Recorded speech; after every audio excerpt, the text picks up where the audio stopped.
Bora lá, galerinha! O Stalker da noite, o Richard Ramirez, do canal do Psicologia Criminal, gente. Um vídeo aí sobre o tal do Night Stalker aí, né, cara? Um caso muito famoso e muito popular aí. E que nunca tinha aparecido aqui ainda antes. Eu decidi gravar nesse fim de semana, eu tava um pouco em dúvidas, na verdade, qual vídeo do Psicologia Criminal gravar. E acabei optando por esse. Espero de coração que vocês gostem aí, se divirtam assistindo esse vídeo aí comigo. Acho que vai ser bastante interessante, cara. Vamos ver do que se trata. Esse caso que eu vou falar pra vocês, cara, por mais que eu já tenha ouvido falar muito esse nome, Richard Ramirez, Night Stalker, eu acho que eu nunca vi esse caso, sabia? Nunca vi, tipo, nada mesmo. Sinceramente, eu não sei. Eu lembro que uma vez, muito tempo atrás, lançou um documentário na Netflix, eu acho que eu coloquei o começo e a única coisa que eu lembro era de um carro. Simplesmente uma animação que tinha um carro, assim, tipo, sei lá, uma animação feita, assim, sabe? Mas eu não sei se é o mesmo ou não, enfim. Se era sobre esse caso mesmo ou não, eu só tenho essa memória na minha mente e eu ligo a esse caso. Enfim, então deixando um like, se inscreva no canal, tem vídeo todo dia, meio-dia, 7 da noite. O link do vídeo original tem na descrição. Passe na deixa like, se inscreva, se possível, considere se tornar membro do canal que vai estar me ajudando demais, tá bom? Lembrando aí que tô postando vídeo nos membros toda hora aí, que nem eu falei, prometendo 2 vídeos por semana aí. Tava tentando postar um a cada 2 dias, eu dei uma falhada aí esses tempos, mas faz parte, a promessa é 2 por semana e essa sim eu tô conseguindo cumprir, né? Mas, enfim, eu devo postar mais algum no fim de semana aí, tá bom? Além disso, entra no meu canal 2 que eu tô produzindo o Iceberg das Religiões e logo vai estar disponível aí pra vocês, provavelmente no outro fim de semana, se tudo der certo, tá bom?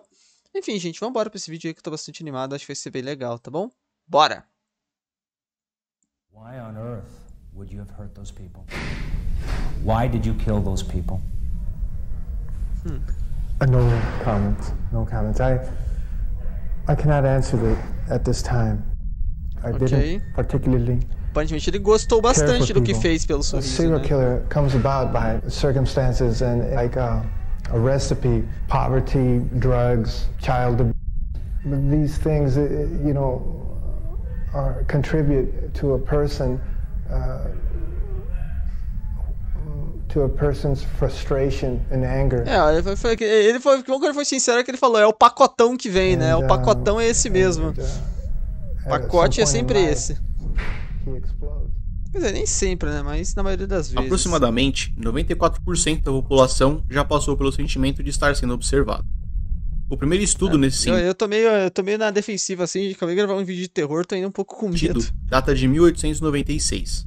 É algo bastante comum, que pode acontecer quando você se levanta para ir ao banheiro à noite e jura ter visto de relance alguém ou alguma coisa fora, cara, te olhando de um novo esse negócio, cara. Pô, acabei de ver um vídeo de terror que tinha uma temática parecida, cara. A frequência desse sentimento pode levar a paranoia e ansiedade, ainda que na maioria das vezes provoque apenas um frio na espinha.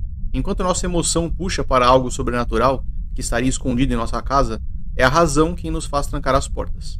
No fundo, sabemos que a verdadeira ameaça vem dos vivos e não dos mortos. Pessoas como Richard Ramirez são a razão pela qual todos nós verificamos nossas portas antes de dormir.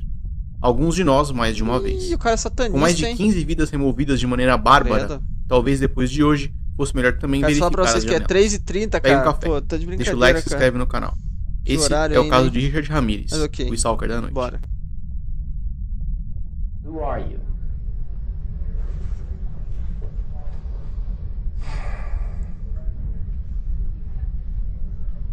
Pô, sabe quem que é você não, cara? Just a guy. Just a guy. Gay? Ricardo Leiva Munhoz Ramirez, mais tarde conhecido como Richard Ramirez, nasceu no dia 29 de fevereiro de 1960, em El Paso, no Texas. O mais novo de 5 filhos, sua mãe Mercedes Ramirez era dona de casa, e seu pai, Julian Ramirez, era um ex-policial. Richard teve uma infância bastante conturbada e que pode ter influenciado de maneira negativa em seu comportamento. Não sei, eu acho que o Rosé me é um pouco o Fred Mercury, talvez, que eu sei lá. Não sei. Tornando-se agressivo sob o efeito da bebida. Sua ira era sempre voltada à família, que sofria abusos físicos do homem, tanto a mãe quanto todos os filhos. Logo aos 10 anos de idade, Richard passou a consumir bebida alcoólica e fazer uso de marihuana. Leva um homem, né, a fazer isso com a própria família, né, cara? Tipo, uma pessoa, né, um homem, por que uma pessoa se casa com a outra pra querer agir dessa forma, né? Vai entender, né, o que é o mundo, né? A utilização dessas substâncias com tão pouca idade indicam que algo não estava certo na vida do garoto. Provavelmente, os abusos que sofria do próprio pai, além de ver todo o resto da família passar pelo mesmo, levou o Richard de 10 anos de idade a procurar por uma saída, algo que lhe aliviasse a pressão, silenciando sua dor psicológica e física. Infelizmente, ele encontrou essa saída em drogas e abuso de bebidas alcoólicas. Aos 12 anos de idade, Richie, como era conhecido em seu círculo familiar, encontraria uma nova influência negativa, talvez pior do que o próprio pai. Seu primo mais velho, Miguel Ramírez, por vezes chamado apenas de Mike. Ele era um veterano da Guerra do Vietnã, atuando diretamente na zona de combate junto ao Grupo de Forças Especiais do Exército Americano, também conhecido como Boina Verde. Mike havia aprendido muitas habilidades úteis para o momento da guerra, mas infelizmente usou parte desse conhecimento para cometer diversos crimes nesse período. O soldado havia torturado, abusado, assassinado e desmembrado diversas mulheres vietnamitas. E por algum motivo perturbado, ele ainda tirou fotos de alguns desses crimes, guardando consigo aquele álbum macabro. Rapaziada, Deus me livre que acontece aí nos lugares do mundo que tem esse tipo de conflito aí, a gente sabe que é sempre isso daí, acaba acontecendo, esses crimes. Mike compartilhou essas fotos com Richard, que ficou fascinado pelas imagens e pelas histórias terríveis de seu primo. Além da crueldade, Richard aprendeu também habilidades de guerra com Mike. Entre elas, como se movimentar e executar uma pessoa de maneira furtiva, como se esconder no escuro, principalmente à noite, as melhores formas de arrombar uma porta ou janela de maneira silenciosa e como desativar alarmes de casas e carros. Aquelas eram todas as habilidades necessárias para serem utilizadas no campo de batalha a fim de executarem as ordens do exército, por mais errado que possa soar. Infelizmente, Mike aproveitou-se daquelas técnicas para tornar-se um serial killer, cometendo diversos crimes de guerra. Essa foi uma influência muito forte na construção do comportamento e personalidade de Richard. Seu fascínio pela morte, assassinato né, cara, mas se o cara tem tanto esse desejo aí na mente dele de cometer esse tipo de coisa, por que então, pelo menos, ele não vai pro... É que nem eu falei, cara, porque esses caras não vão lá pra Ucrânia lá, então, né, cara? Vai lá, então, fazer esse teu desejo lá, né, cara? Ou é porque o teu desejo é ser um covarde, né, e contra vidas inocentes, você não tem coragem de trocar chumbo lá, né? Tem que ser só por trás, dessas pessoas indefesas, né? Acho que é isso, porque se você tem esse desejo de tirar a vida de outras pessoas, então se junte ao exército e vá à legião estrangeira e vá lá pra Ucrânia, né, cara? Abuso vieram junto com um sentimento de impunidade. Não muda o fato que você é só um burro no final, né? Que já acompanhava os atos do próprio pai, sempre saindo ileso após agredir sua esposa e filhos. Já propenso a comportamentos agressivos e destrutivos, todo aquele ambiente e exemplos terríveis de pessoas apertavam os gatilhos na cabeça de Richard. Naquela mesma época, abusando de suas novas habilidades, Richard frequentemente fugia de casa, passando a noite no cemitério, com o objetivo de fugir das surras e abusos do próprio pai. Richard já era capaz de arrombar... Cara, mas olha também... Olha, cara, que família também, né, cara? É o fim dos tempos mesmo, né? Tudo bem que esse caso no passado, né? Mas, cara, olha que absurdo que é isso, né, cara? Imagina que situação familiar é essa, que os filhos têm que sair de casa pra se esconder do pai, ele foge pro cemitério, cara. Olha a infância desse moleque também, né, cara? Pô, é dureza, se né, movimentar cara? De forma furtiva, estava acostumado ao escuro da noite e cada vez mais sentia-se atraído pela morte seguida por impunidade. Aquele mas, era né, o como é que pode, né? Como é que pode um pai? Só que esse cara não olha... Será não, né? Ele não olha, né? Não para e pensa assim, caramba, né, cara? Será que isso é saudável? Será que a minha família é saudável, né, cara? Sino frio e cruel. Caramba. No dia 4 de maio de 1973, Richard presenciou uma discussão familiar entre Mike e sua esposa Jessie.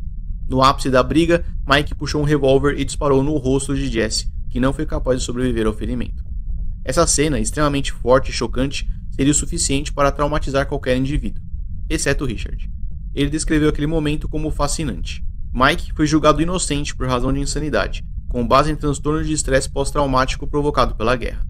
Por esse crime, o homem permaneceu confinado por diversos anos em uma instituição médica do Texas para tratamento mental. Pouco tempo após esse incidente, aos 14 anos de idade, Richard se mudou, indo morar com sua irmã mais velha, Ruth, e seu marido, Roberto. O homem tinha um forte interesse na prática do voyeurismo, espiando mulheres da vizinhança por janelas abertas, sempre durante a noite. Logo, Richard passou... Isso não é voyeurismo, né, o psicólogo? Não, acho que o voyeurismo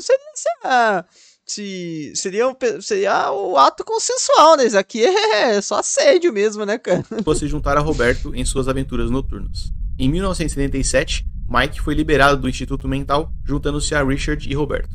Foi nessa mesma época que Richard passou a utilizar frequentemente LSD, uma droga psicodélica com poderes alucinógenos. Alguns de seus efeitos seriam a intensificação de pensamentos, emoções e percepções sensoriais. Enquanto passava para drogas cada vez mais pesadas, e sempre acompanhado por seu primo Mike, Richard desenvolveu interesse pelo ocultismo e satanismo. O jovem começou a estudar sobre o assunto aprendendo rituais e costumes que utilizaria mais tarde em alguns de seus assassinatos. Assim que chegou à adolescência, as fantasias eróticas de Richard se entrelaçaram com o desejo pela violência, assassinato, mutilação e abuso. Era questão de tempo para acontecer o pior. Ainda na escola, Richard conseguiu um emprego em uma pousada, sendo responsável pela limpeza e organização dos quartos. Isso dava ao jovem um cartão de acesso a todos os ambientes. No começo, Richard entrava nos quartos dos hóspedes para roubá-los enquanto dormiam. Mas ele não seria capaz de segurar suas fantasias perversas. Caramba, mas é no Hotel Cecil mesmo? Caramba. Por muito tempo. Ok. Certa vez, Richard Então, se forçou amaldiçoado fisicamente em 2 crianças, praticando atos libidinosos dentro do elevador.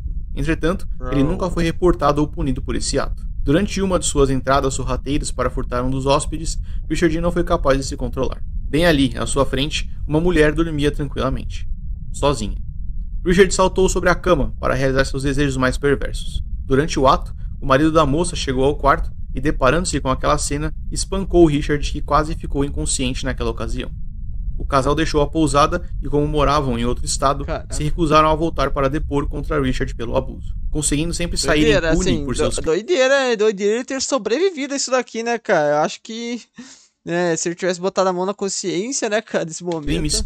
Richard passou a acreditar que de fato era protegido por uma entidade maligna. E ter sentido o gosto de sua fantasia fez com que seus pensamentos perturbados se agitassem ainda mais. Sem nenhum tipo de remorso, empatia ou planos para o futuro, o único pensamento que circulava na cabeça de Richard era o de satisfazer suas perversas fantasias. Suas notas começaram a piorar até que Richard abandonou de vez a escola.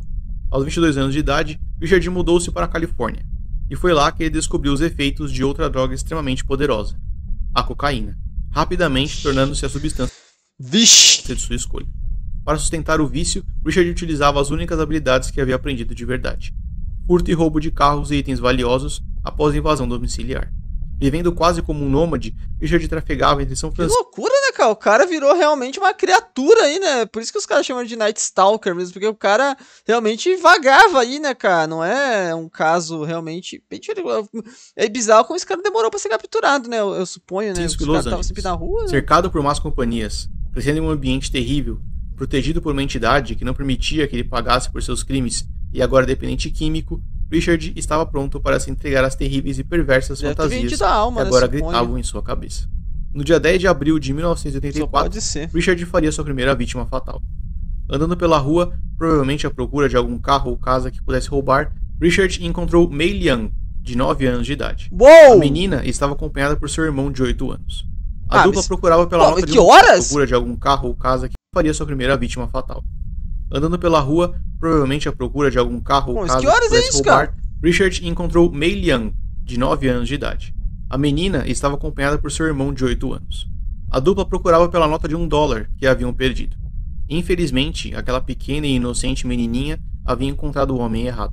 Dizendo que ele tinha encontrado aquela nota de $1, Pô, mas cadê os pais dessas crianças aí, cara? Que é isso, cara? Criança de 11 anos andando sozinha na rua, cara? Seu Mei a segui-lo sozinha até o porão do prédio. Tá de sacanagem também, né, cara? A garota, feliz por ter encontrado seu dinheiro, permitiu-se envolver pelo escuro do porão, enquanto a porta era fechada por Richard. Ali dentro, aquele monstro se forçou para Mei, que apanhou e foi estrangulada enquanto Richard se satisfazia. Quando terminou, esfaqueou Mei com um canivete até que a menina viesse a óbito. Pegando sua pequena blusa, pendurou parcialmente o corpo nu da garota em um cano e deixou o local. Esse assassinato não foi ligado a Richard até o ano de 2009, quando sua amostra de DNA foi comparada com o material genético encontrado na cena do crime. E após esse crime bárbaro e trágico, Richard não pararia mais. O que nos leva ao momento do modus operandi de Richard. Caraca, que loucura. E é aqui que seu caso fica assim, nossa, mano, como é que pode, cara? É complicado. Suas vítimas não seguiam um padrão. Richard era um assassino oportunista, realizando seus crimes de maneira desorganizada. Ele saía à noite à procura de uma porta ou janela aberta, ou que fosse fácil de... esse era o modus operandi, né? Basicamente saía estilo Michael Myers, né, de noite. Usava as técnicas aprendidas com o Mike para invadir a residência de sua vítima e caminhava por todo o local antes de executar suas fantasias perversas. Aqueles olhos no canto escuro da sala, que normalmente são apenas fruto da nossa imaginação, para muitas pessoas, era Richard espiando por entre as sombras antes de avançar sobre sua vítima. Já dentro de casa, ele vasculhava cada cômodo antes de atacar os moradores. Depois de se satisfazer das formas mais grotescas possíveis, Richard assassinava sua vítima e furtava objetos de valor para sustentar seus vícios. Em algumas ocasiões, ele tirava a vida do morador sem satisfazer de nenhuma forma. Por outras vezes, realizava o ato apenas após o assassinato. o que demonstra mais uma vez que Richard não seguia um manual feito por ele mesmo. Agia por impulso, fazendo o que desse vontade na hora. Antes de deixar o local, Richard ainda se certificava de apagar suas digitais das portas e janelas na tentativa de eliminar seus rastros, o que funcionou muito bem para ele, ficando fora do radar da polícia durante muito tempo. Quanto à execução de suas vítimas, algumas foram com seu canivete, outras com facas que ele pegava na própria casa e outras com disparos de arma de fogo. Toda essa desorganização, a falta de planejamento e a ausência de stalking que normalmente fazem parte do kit do serial killer foi o que destacou Richard de todos os outros casos de assassinos em série. Os oficiais não sabiam direito em qual grupo encaixá-lo. Richard era um assassino cruel e desprezível. Eu suponho que ele foi condenado a pena capital, aqui já avançando um pouco, né? Porque eu só tenho imagem dele jovem, né? Agora porém, ele não parecia preencher todos os pré-requisitos para receber o título de serial killer convencional, ainda que hoje ele seja conhecido dessa forma. Richard evitava casas que houvessem alarmes ou cachorros, utilizando a furtividade até o momento do ataque. Basicamente, procurava por casas onde a invasão seria fácil. Ou seja, né, rapaziada, já fica claro, tenha cachorros e alarmes na sua casa, né?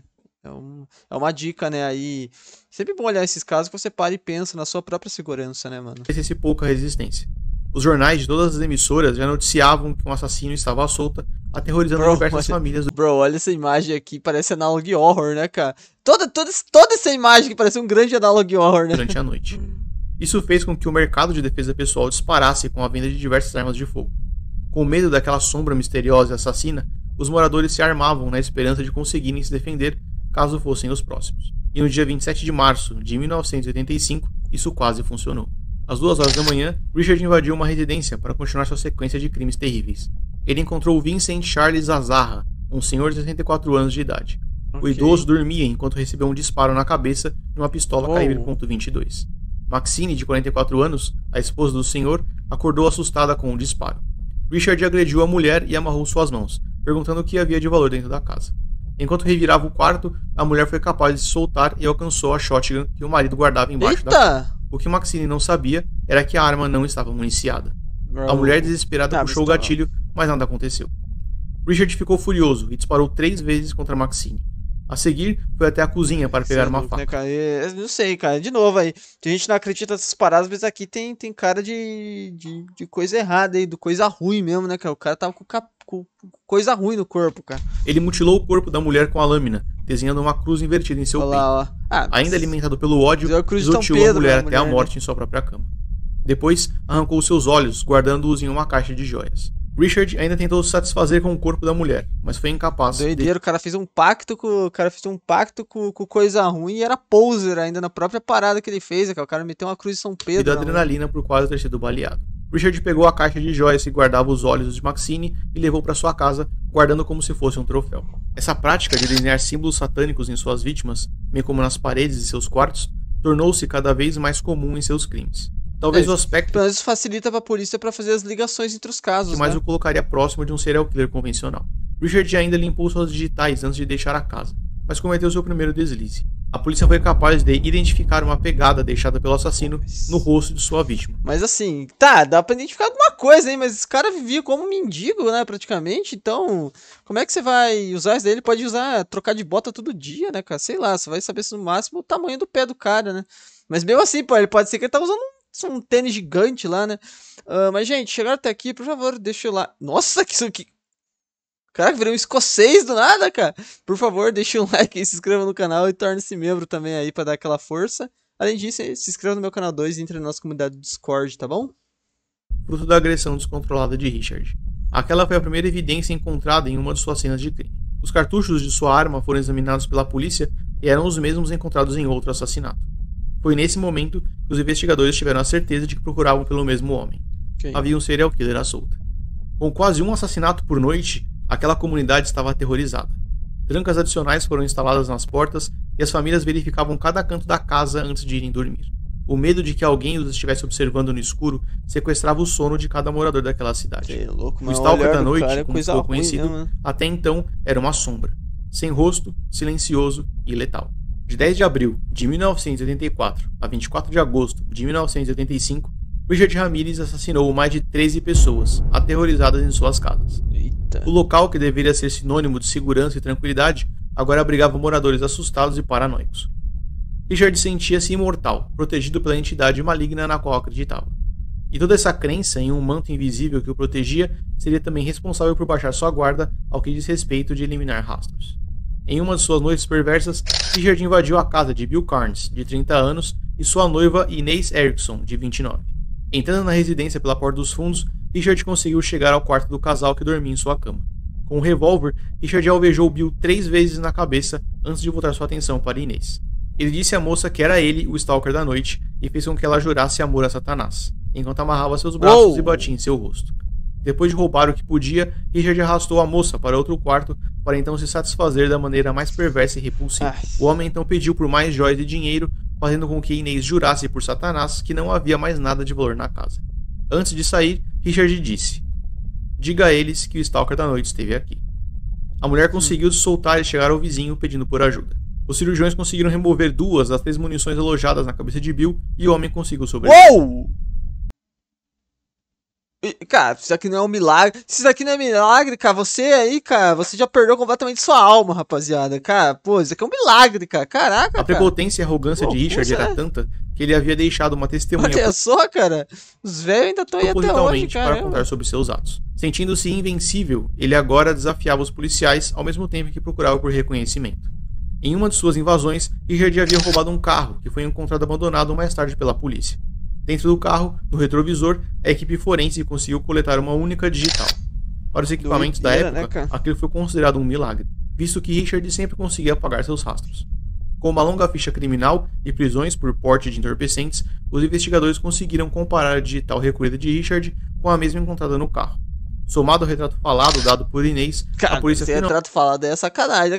Mas assim, lembra, se você vê o cara, lembra de fato, mas é muito bizarro. Realmente tinha uma pessoa de interesse. É mais a sombra assassina e misteriosa havia finalmente revelado seu rosto.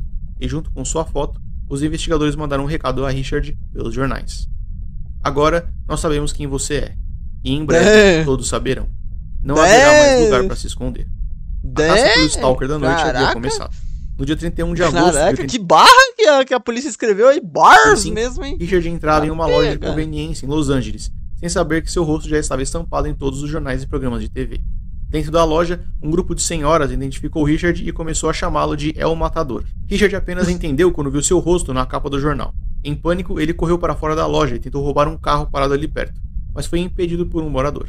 Richard, correndo, atravessou a rua e tentou tomar as chaves do carro de uma mulher, mas seu marido percebeu. Arrancou um pedaço de madeira da cerca de sua casa e bateu forte na cabeça de Richard. Desarmado e sem a escuridão para o proteger, o Stalker da noite foi tomado pelo pânico enquanto 10 moradores corriam em sua direção. Richard tentou fugir, mas não conseguiu. Preso ao chão pela multidão, o Stalker da noite foi linchado no meio da rua. Foi mesmo, cara? Eu ia falar que ele tinha que agradecer muito essa tal entidade aí pra proteger ele, porque se fosse nas ruas aí, né, cara? Fosse nas ruas onde eu cresci, esse cara não ia passar disso daí não, hein, cara? Aterrorizada, cobrava seu preço em socos e chutes. A polícia foi acionada por conta do tumulto e conseguiu remover Richard do grupo, que já estava próximo de 100 pessoas. Um dos agentes ficou para tentar controlar os residentes, enquanto o outro policial levou Richard para a delegacia. O Stalker da noite estava preso. Mas nem acertaram muito, não. Nos Estados Unidos eles não têm essa raiva, né, cara? Esse sentimento animalesco, assim, né, cara? O primitivismo, né, cara? Chegar assim, falar, agora vamos resolver com as próprias mãos, como o nosso bom e velho Hammurabi. Com Richard preso, cercado por policiais e câmeras, desarmado e do outro lado da mesa, esse repórter parece bastante à vontade e até provocativo em certa medida. É compreensível que ele se deixe levar pelo sentimento de raiva diante de alguém que causou tanto sofrimento para outras pessoas, além do show que ele precisa promover para a televisão. Entretanto, ele não foi orientado da melhor forma para fazer as perguntas que está fazendo. Richard é um sujeito calmo, observador e inteligente. Não aparenta ser o tipo de indivíduo que explodirá em raiva diante de alguma pergunta. Sem nenhum tipo de preparo e sem utilizar nenhuma técnica policial comumente observada em interrogatórios, as chances de sucesso são mínimas. Pô, Richard já tem naturalmente a ausência mas aí a polícia já devia ter entrevistado ele, né, o psicologia criminal. Eles já mandaram, com certeza, na verdade, né? Eles mandaram ele pro repórter depois de muito tempo, né? E não sente nenhuma necessidade em criar amizades. Deve ser. Esse não é um interrogatório policial e o repórter não tem nenhuma obrigação em seguir ou conhecer métodos de manipulação. Richard sabe disso. E ter isso em mente é importante para que possamos configurar nossas expectativas para essa conversa. Ok.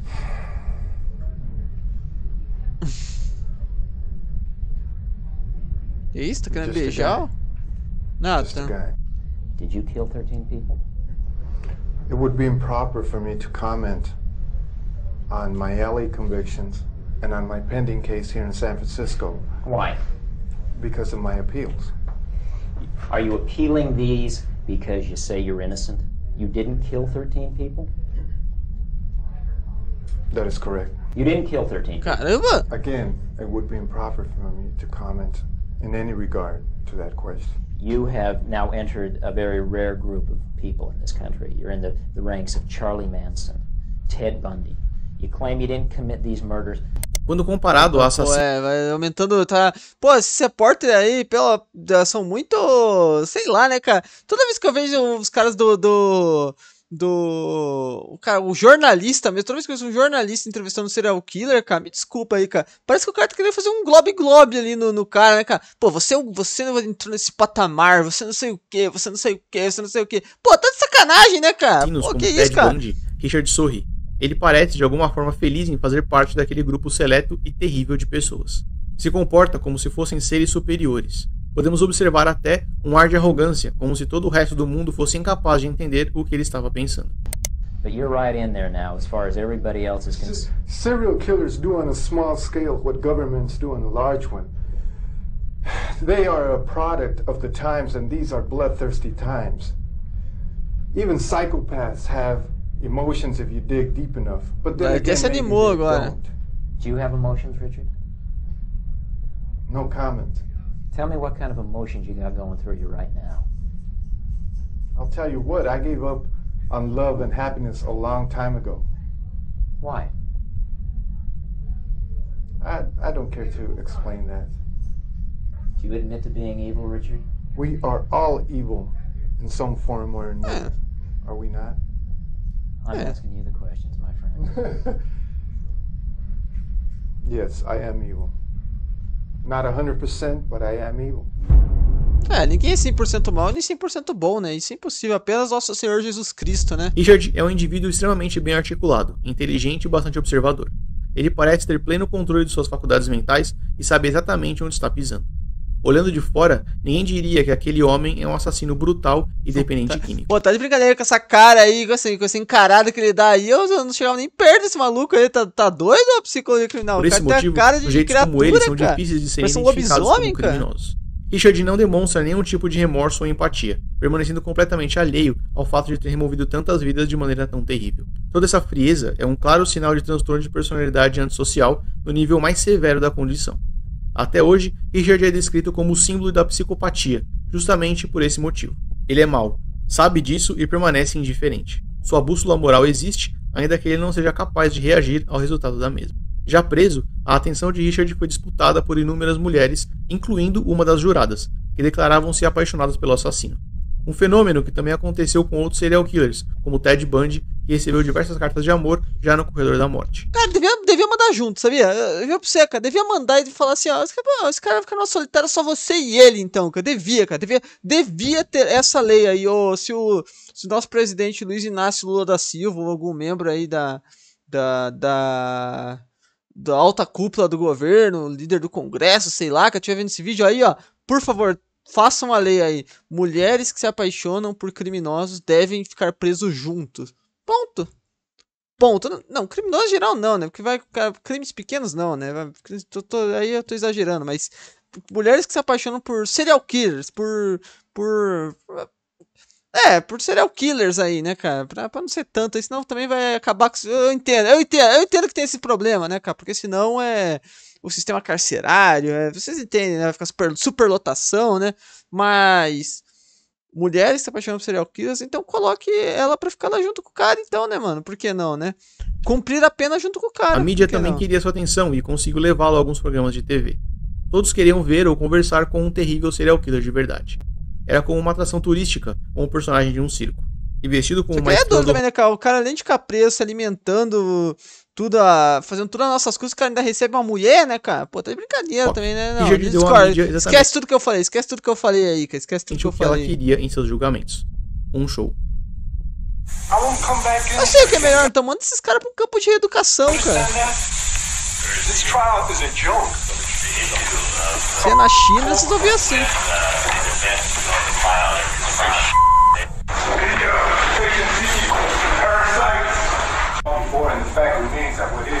Eita, pega. You don't understand me. You are not expected to. You are not capable of it. I am beyond your experience. I am beyond good and evil. Legions of the night breed. Repeat not the orders of Nightcrawler and show no mercy. I will be avenged. Lucifer dwells within us all. That's it. I don't care about myself, really. I don't care about what happens to me. I never did, really. Como dito por ele mesmo, nada importava. Seu futuro não importava. O que aconteceria com ele não importava. Por conta disso, o psiquiatra Michael Stone atribuiu a Richard transtorno de personalidade esquizoide. Sei não, hein, cara. Eu tô achando que tá aqui, dependendo da condenação, aí chegou a tua hora de pagar tua parte do contrato, hein. Tem seres mais doidos que você, cara. Essa condição é caracterizada por um padrão de distanciamento e desinteresse total em relacionamentos sociais, além de fortes limitações de emoções em relações interpessoais. Essa condição, somada à psicopatia e constante abuso de entorpecentes, foi o que potenciou todas as escolhas terríveis de Richard. O serial killer chegava em suas audições com um pentagrama desenhado na palma de sua mão, enquanto gritava, "Saúdam Satã". Entretanto, todo aquele show chegava ao fim. No dia 20 de setembro de 1989, Ricardo Leiva Munhoz Ramírez foi declarado culpado por 13 homicídios, 5 tentativas de homicídio, 11 abusos sexuais e 14 furtos. Richard foi sentenciado 19 vezes à pena capital via câmara de gás. Ao receber a pena, Richard virou-se para os repórteres. O quê? Tentativas de homicídio, 11 abusos sexuais e 14 furtos. Richard foi sentenciado 19 vezes à pena capital via câmara de gás. Câmara de gás? Ao receber a pena, Richard virou-se para os repórteres Como e sem nenhum assim, tipo cara? de remorso ou tristeza disse: "Grande coisa. Vejo vocês na Disneylândia." Já encarcerado, Richard trocou diversas cartas de amor com uma mulher que nunca tinha conhecido antes e acabou se casando com ela dentro da prisão. Ele tentou apelar à decisão do juiz, mas todos os seus pedidos foram negados. Aos 53 anos de idade, enquanto ainda guardava por sua execução no corredor da morte, Richard Ramírez morreu vítima de linfoma de células B, um tipo raro de câncer no sistema linfático. Ele também sofria com hepatite C, descoberta já dentro da prisão. Richard foi uma pessoa terrível, cruel e perversa. E como todos os outros serial killers, um indivíduo muito bem articulado, extremamente inteligente e manipulador. Ele ceifou a vida de 13 pessoas sem sentir nenhum tipo de remorso ou empatia. Inúmeras pessoas também passam por uma infância difícil, com péssimos exemplos dentro de casa, mas tornam-se boas pessoas. Ainda que o ambiente seja bastante impactante no comportamento do indivíduo, ele não é de forma nenhuma determinante para suas ações e personalidade. É a minoria, na verdade, né, o psicologia criminal. Esses criminosos são a minoria no final, né, cara? A maioria das pessoas se tornam pessoas boas, ou pelo menos pessoas normais. Entregou-se ao caminho da destruição, tornando-se assim um monstro terrível e repugnante. You're entitled to your opinion. That's it. Thank you.